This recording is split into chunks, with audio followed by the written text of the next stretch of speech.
Hello friends, എല്ലാവർക്കും എൻ്റെ വീഡിയോയിലേക്ക് സ്വാഗതം. ഞാൻ ഇന്നൊരു മാലയാണ് ഉണ്ടാക്കാൻ പോകുന്നത്. ഈ കളർ മുത്ത് വെച്ചിട്ടാണ് ചെയ്യാൻ പോകുന്നത്. ഇതും ഗോൾഡൻ കളർ മുത്താണ് എടുത്തേക്കുന്നത്. ക്രിസ്റ്റലിൻ്റെ മുത്താണ് എടുത്തിരിക്കുന്നത് കേട്ടോ. പിന്നെ നമ്മൾ സൈഡ് റിങ് എടുത്തിട്ടുണ്ട്, കൊളുത്തെടുത്തിട്ടുണ്ട്, പിന്നെ ലോക്ക് എടുത്തിട്ടുണ്ട്.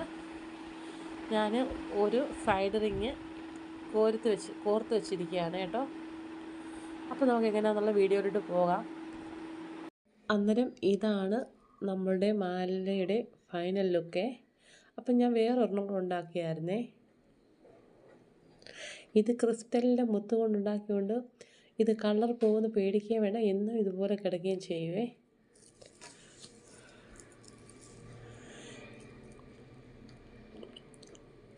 ഇത് രണ്ടുമാണ് ഞാനിപ്പോൾ ഉണ്ടാക്കിയത്. എനിക്ക് പനി ആയതുകൊണ്ട് സ്വരം വേറൊരു രീതിയിലാണ് കേൾക്കുന്നത്. അന്നേരം ഇതാണ് നമ്മളുടെ ഫൈനൽ ലുക്ക്. മാലയുടെ രണ്ടിൻ്റെ ഫൈനൽ ലുക്ക് ഇതാണ്. ഞങ്ങളുടെ വീഡിയോ കണ്ട് ഞങ്ങളെ സപ്പോർട്ട് ചെയ്യുന്ന ഓരോരുത്തരോടും ഒരുപാട് നന്ദി അറിയിച്ചുകൊള്ളുന്നു. ഇൻഷാ അല്ലാഹ് പുതിയൊരു വീഡിയോ ആയിട്ട് വരുന്നതായിരിക്കും.